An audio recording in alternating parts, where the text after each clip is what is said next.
It has been said by Joel Barker that vision without action is merely a dream. Action without vision just passes the time.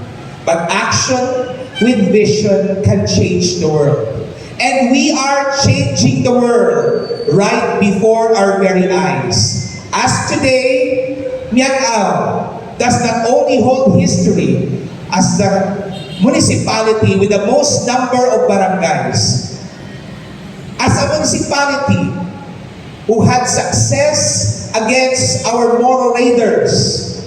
But today, we are witnessing the inauguration and unveiling of the new municipal building of the municipality of Miagao. Palakpakan niyo man ang inyong mga kaugalito.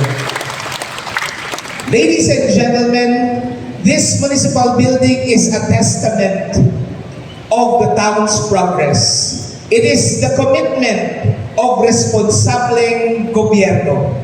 Ang siligani sa aton pinalangga na ukagarin, you just don't share kindness, you pass it on.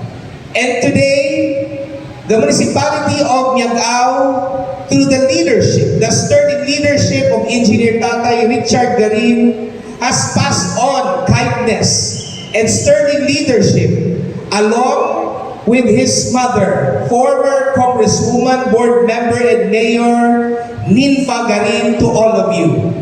Ang ini nga pagpatindog sa Municipal Hall, isa ka dako nga kadungganan sa tagsa-tagsa kamiyang awan.